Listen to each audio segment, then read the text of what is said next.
Hi friends, welcome back to my YouTube channel. So ಇವತ್ತು Sunday ಆಗಿರೋದ್ರಿಂದ ನಾನು ನನ್ನ ಸ್ಕಿನ್ ಕೇರ್ ರೊಟೀನ್ ತೋರಿಸೋಣ ಅಂತ ಅಂದ್ಕೊಂಡಿದ್ದೀನಿ.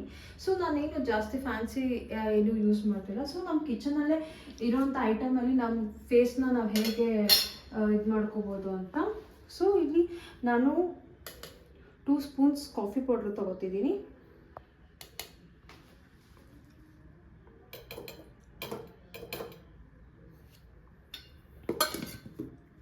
ಸೊ ನೀವು ಶುಗರು ಈಕ್ವಲ್ ಆಗಿ ಹಾಕೋಬೋದು, ಇಲ್ಲಾಂದರೆ ಸ್ವಲ್ಪ ಜಾಸ್ತಿನಾದರೂ ಹಾಕೋಬೋದು. ಸೊ ಇದಕ್ಕೆ ನೀಟಾಗಿ ಸ್ಕ್ರಬ್ ಆಗುತ್ತೆ. ಸೊ ನಾನು 2 ಟೇಬಲ್ ಸ್ಪೂನ್ಸ್ ಶುಗರ್ ತೊಗೋತಿದ್ದೀನಿ. ಸೊ ಇದನ್ನು ನಾನು ಕೈಯಲ್ಲೇ ನೀಟಾಗಿ ಮಿಕ್ಸ್ ಮಾಡ್ಕೊತಿದ್ದೀನಿ.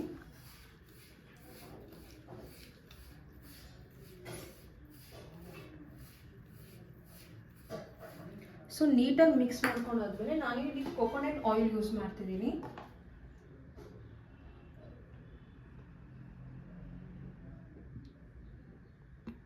ಸೊ ಯಾವುದೇ ರೀತಿ ಟ್ಯಾನ್ ಆಗಿರ್ಬೋದು, ಇದು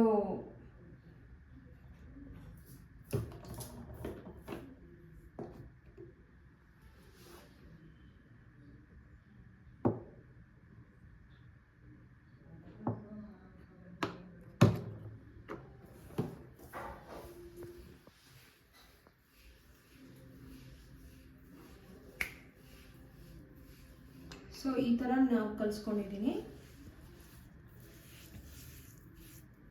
ಸೊ ಇದು ನಾನು ಕಾಲೇಜ್ ಡೇಸಿಂದನೂ ಈ ಸ್ಕ್ರಬ್ನ ನಾನು ಯೂಸ್ ಮಾಡ್ತಿದ್ದೆ. ಸೊ ಯಾವಾಗಾದ್ರೂ ಟ್ಯಾನ್ ಆಗಿರ್ಬೋದು ಅಥವಾ ಆಚೆ ಎಲ್ಲಾದರೂ ಹೋಗಿ ತುಂಬ ಬ್ಲ್ಯಾಕ್ ಹೆಡ್ಸ್, ಡೆಡ್ ಸ್ಕಿನ್ಸ್ ಹಾಕಿದರೆ ಈ ಸ್ಕ್ರಬ್ಬರು ತುಂಬ ಹೆಲ್ಪ್. ಸೊ ಈ ಥರ ನಾವೇನು ಪೇಸ್ಟ್ ಮಾಡ್ಕೊಂಡಿದ್ದೀವಿ ನೀಟಾಗಿ ಫೇಸ್ಗೆ ಅಪ್ಲೈ ಮಾಡ್ಕೊತಿದ್ದೀನಿ.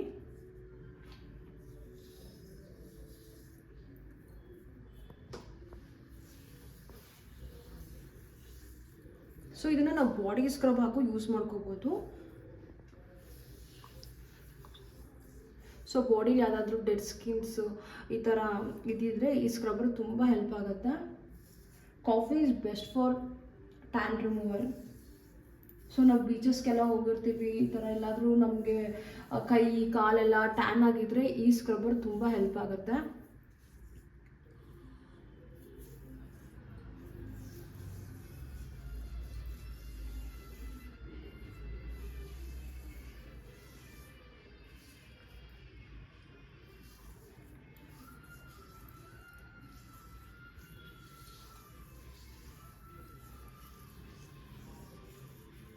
ಸೊ ನಾನು ಲಿಪ್ ಮೇಲೆ ಸ್ಕ್ರಬ್ ಮಾಡ್ಕೊತಿದ್ದೀನಿ.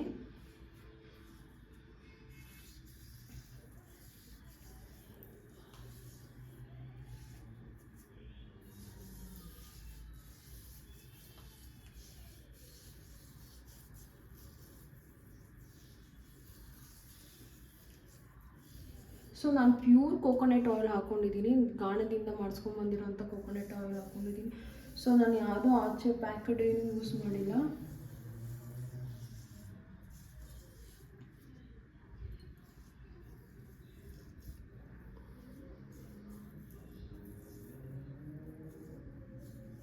ಸೊ ಇದು ಫುಲ್ಲು ಫೇಸ್ ಮತ್ತು ನಾನು ನೆಕ್ಕಿಗೂ ಅಪ್ಲೈ ಮಾಡ್ತಿದ್ದೀನಿ.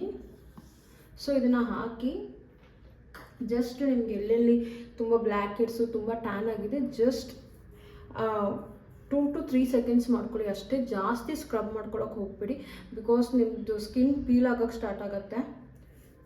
ನಾನು ಜಸ್ಟ್ ಲೈಟಾಗಿ ಸ್ಕ್ರಬ್ ಮಾಡ್ಕೊತಿದ್ದೀನಿ ಅಷ್ಟೇ.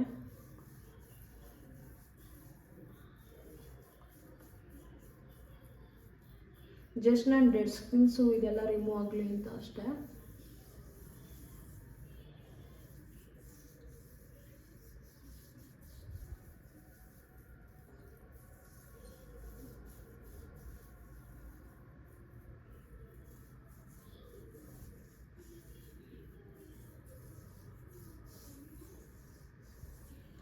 ಸೊ ಇದನ್ನು ನಾನು ಒಂದು 10 ಮಿನಿಟ್ಸ್ ಬಿಟ್ಟು ನಾನು ಒದ್ದೆ ಬಟ್ಟೆಗೆ ಒರೆಸ್ಕೋತೀನಿ. ಒದ್ದೆ ಬಟ್ಟೆಲಿ ಯಾಕೆ ಒರೆಸ್ಕೊಳ್ಳೋದ್ರಿಂದ ಲೈಕ್ ಹಾಗೆ ವಾಶ್ ಮಾಡಿಬಿಟ್ರೆ ಇದೆಲ್ಲ ಮಾಯ್ಶ್ಚರೈಸ್ ಎಲ್ಲ ಹೋಗ್ಬಿಡುತ್ತೆ, ಏನು ಎಣ್ಣೆ ನಾವು ಹಾಕಿರ್ತೀವಿ.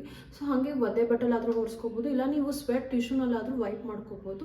ಇಲ್ಲ ಆಗೋದೇ ಇಲ್ಲ ಅಂದರೆ ಬೇಕಂದರೆ ನೀವು ವಾಶ್ ಮಾಡ್ಕೋಬೋದು. ಬಟ್ ವಾಶ್ ಮಾಡಿಕೊಂಡ್ರೆ ಆ ಮಾಯ್ಶ್ಚರೈಸಲ್ಲಿ ಇದಾಗುತ್ತೆ ಅಂತ ನಾನು ವಾಶ್ ಮಾಡ್ಕೊಳಕ್ಕೆ ಹೋಗಲ್ಲ.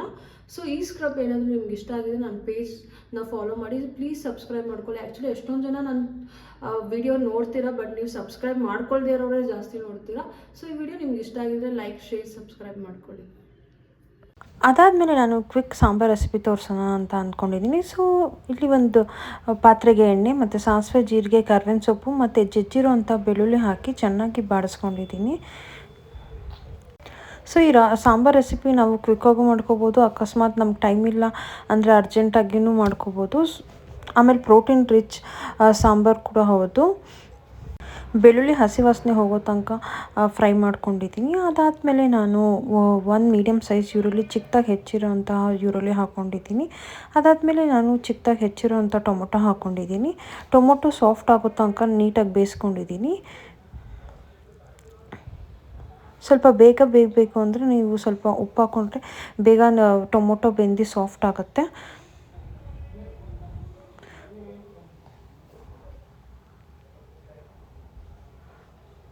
ಸೊ ಟೊಮೊಟೊ ಬೆಂದು ಸಾಫ್ಟ್ ಆದಮೇಲೆ ನಾನಿಲ್ಲಿ ಚಿಲ್ಲಿ ಪೌಡ್ರು ಮತ್ತು ಅರಿಶಿನ ಹಾಕ್ಕೊಂಡಿದ್ದೀನಿ. ಅದಾದಮೇಲೆ ನಾನು ಬೇಯಿಸ್ಕೊಂಡಿರೋ ಅಂತಹ ಹೆಸರು ಬೇಳೆನ ಇಲ್ಲಿ ಯೂಸ್ ಮಾಡಿದ್ದೀನಿ. ನಾನು ತೊಗರಿಬೇಳೆ ಯೂಸ್ ಮಾಡಿಲ್ಲ, ಹೆಸರು ಬೇಳೆ ಹಾಕಿದ್ದೀನಿ. ಹೆಸರು ಬೇಳೆ ಬೇಯಿಸ್ಕೊಂಡು ಹಾಕಿರೋಂಥದ್ದು.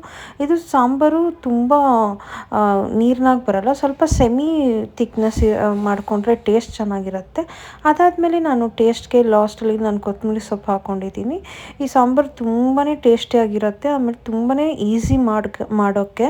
ಸೊ ಯಾರು ಬೇಕಾದರೂ ಈಸಿಯಾಗಿ ಮಾಡ್ಬೋದು.